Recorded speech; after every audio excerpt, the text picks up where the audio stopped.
My other phone died. I put that one in the baby bag and getting it out, it flipped out. Dang. Guys, she destroys her phone. Like, all the time. Like, all the time. I don't understand how. Why?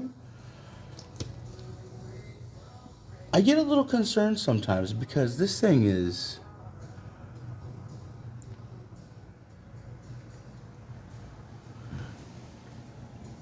I'm going to replace the screen for this real quick. Take me like 5-10 minutes, and then we're going to get back to the PS5 HDMI port replacement. But that'll take me like an hour, hour and a half, and I'm not going to have my customer waiting that long. Even though I told that other guy. But that's the thing. I tell most people when they come in, if we're going to do a console repair, that PS5s or consoles, they always come secondary, because people can't be without their cell phones. People can't be without their tablets for the most part. People, their devices are necessary. You can't go to the gym and check in. You can't do nothing without your cell phone nowadays. You gotta have a cell phone. So, crank this out. We took out the bottom 2 screws, put a tool in. We're separating the screen from the frame. Usually you always want to just get in a little bit and run the frame line with just like the smallest bit of your blade. You don't need to be digging in. When people be damaging their devices, it's usually because they've stuck a tool in and they just jam it all the way in there. Don't do that. All you need to do is break the adhesive edge, run it along, try and apply some pressure to the outer screen, pull it out a little bit. The screen's already turfed and this whole device is turfed, so it's really not that big of an issue. This is like a perfect device if I was going to train somebody. Be like, here, go for it. You can't fuck it up more than it already is fucked up. Just, you know, you could literally just yank the screen off if you really had to. But we're not doing that. We're going to be professional, especially for our regular fucking customer who's here probably at least once a month. Which, if you're breaking your phone once a month, you go ahead and think whatever you got to think. I'm just saying it. Good Lord. Alright, screen's off or open. Take off a simple plate here, which covers up the battery connector and the screen connectors, or at least one of the screen connectors. Sometimes there's 2, sometimes there's 1 cable. So right here, boom, open. We got that first plate off, taking that off, boom. Right. Usually the first rule of tech is always unplug the battery first, so that's why we uncover that one. Boom, battery. I like to use my fingernail. You're not going to damage the device as much with a fingernail as you do a metal tool. Don't be a dumbass. Boom, disconnected. Powered off. You're not going to fuck up the device, or at least you have the least amount of chance to fuck up the device. Alright, now we disconnect the screen cable. Screen cable is disconnected. We've got a flex cable up here at the top for the proximity sensor. It brightens and dims the screen to the light that's around you. We got to take off this cover first. 1, 2 screws. Apple likes to really screw you over. Why do one kind of screw when you could do 2 Phillips screws and then I do a tri-point screw? Necessary. Necessary. Absolutely necessary. Why? Who fucking knows? Fuck you, Apple. Let me just say that. Let me just say that. Fuck you, Apple. As a tech, okay? As you know, as a person, you make good iPads. Alright? You make good iPads. But your phones don't get, or your MacBooks, oh, don't get me started. Anyways, it's like right up there with taxes. You fucking make your blood boil. Anyways, alright, so screen off. We're gonna take off the flex cable. First we take off this fucking cover here. Piece of shit cover. 1, 2, 3 tri-point screws. And then it's held in with a fucking shit ton of adhesive usually, but this phone has come apart and been put back together like 8 times. So it's gonna come apart really easy. But we apply a little isopropyl alcohol, 99% if you have it. 99% isopropyl alcohol will leave behind no like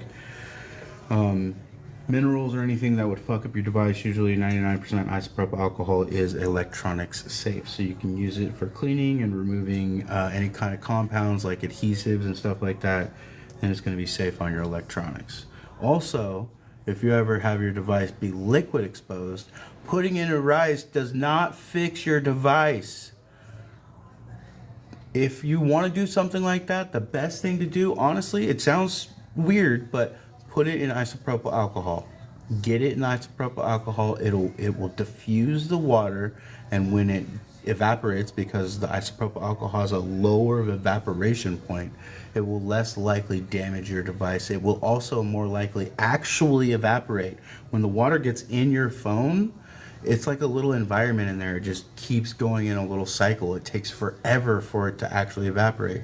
And water plus electricity, you get corrosion. And corrosion builds over time, so something might not be a problem at first, but 2 weeks down the road, 3 weeks down the road, a month down the road, boom, it cuts out. Maybe you get lucky and nothing happens. I've seen it before. But don't believe them when they say these devices are waterproof. They are not. That is bullshit. The only thing that makes them waterproof is a little seal that goes all the way around the edge. And if you're any kind of person that's worked in any kind of environment with like plumbing or, I mean, really anything, you put seals on so many things. You know, it's just a gasket, and over time they dry out and they fail. Eventually, that device will not be waterproof. I'd say after the first year, maybe a year, it's toast. There's no waterproofing on it anymore. Maybe a little water resistance, splash in the sink, but yeah, even taking it in the bathroom and leaving it on the counter and having like a lot of condensation buildup can get in your device. It's not safe there. Your devices are not waterproof. Don't do it, guys. Don't do it. All right. Sorry, tangent. All right. New screen. We got that flex cable off. Boom, flex cable. We're gonna do reassembly now. All right. So she's getting a good quality screen. We usually always do a low quality screen because unfortunately she breaks it all the time, and there's really no point in putting a good quality screen. If you're gonna keep your device, I usually say it's best to put on a good quality screen. It's an extra like 40-50 bucks, but the difference is there. You can tell the difference.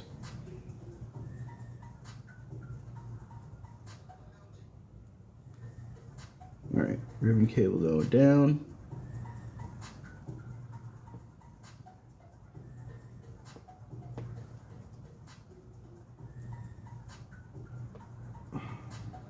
I'm getting sidetracked. We need to get back to this PS5. I'm sitting here going on a tangent about how shit is not waterproof.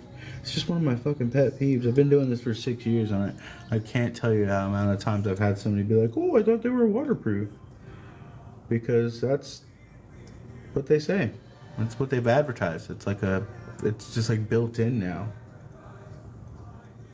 I don't know how many times I've heard stories of people getting a brand new iPhone and then being like, "See, look, watch, dunk." Breaks their phone right when they got it. Even though they said it's supposed to be like up to a certain depth, right? Oh, up to a certain depth, that's all good. All right, so put on the flex cable, and we put on the little plate that goes over it, holds in a spot. All right, so usually it comes with a seal. You would usually pull or scrape off this seal all the way around, and then we would place this seal on the device and pull it away, and then place the new phone on there to at least try and seal it up. But when the frame is like this,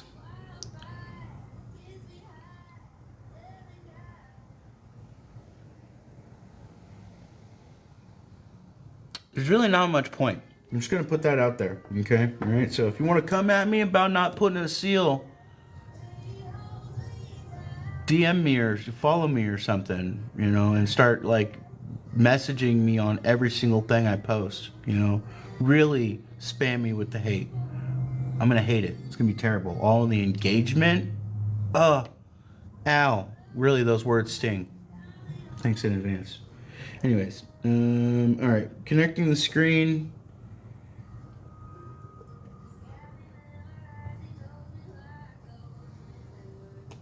Boom, screen.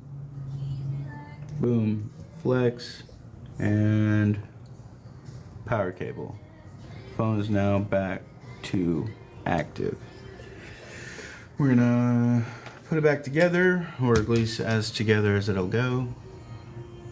Because let's be honest, this thing is about 4/4 short of $1.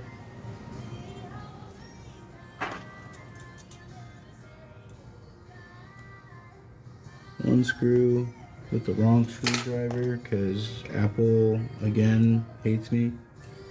Clearly, you know, it really wouldn't be it wouldn't be hard just to use one type of screw all the way through. Like, why? Is there an actual reason? Maybe I just don't understand. Is there some sort of logic between using 2 Phillips screws and then a tri-point screw for this like one particular spot? Like the Phillips screw would need to be like too thick because it has too many lines. Like the tri-point, you can make like a thinner head or something. Like, I don't get the fucking logic. It's just not there. Or maybe it is there and I can't see it. That's probably what it is, honestly. Because my brain just ain't the same. I just don't see it. So here it is. 2 Phillips on this upper flex, top left, in the middle. If you can, you should always try and put your screws down in the same way they go back in. Do we need more? The roommate texted me and I don't see what that says.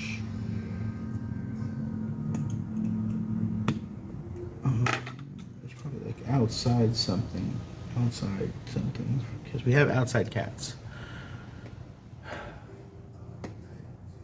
We're pretty much like a fucking cat society anyways.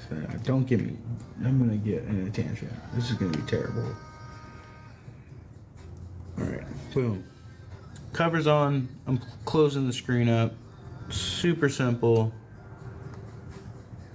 If you're, you know, semi-experienced, you even opened one device, you know.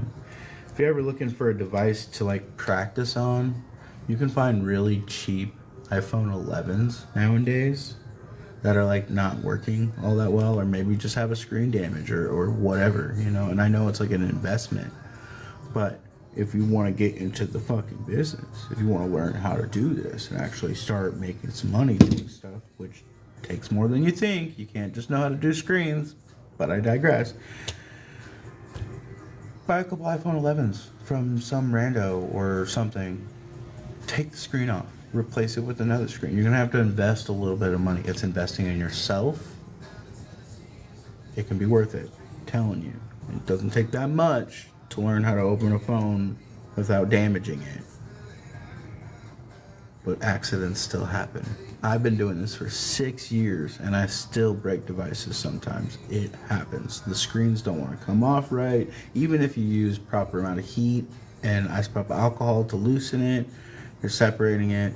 Unless you have one of those fancy fucking like separating machines or something, which even those break stuff because sometimes it tries to separate and it will delaminate the screen from the frame. Happens. Not all the time, but it happens.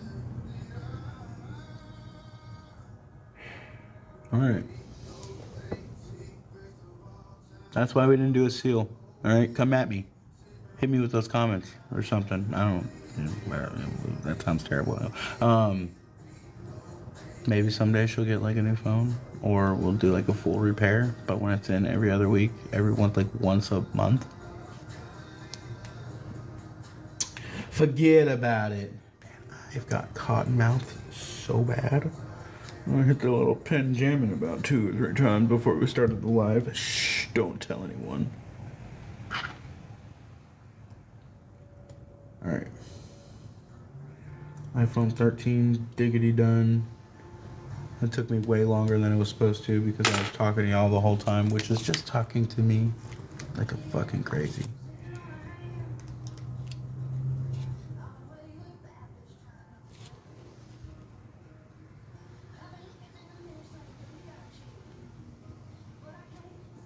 Yay! All right, we're gonna let that charge. Let's go get the PS5.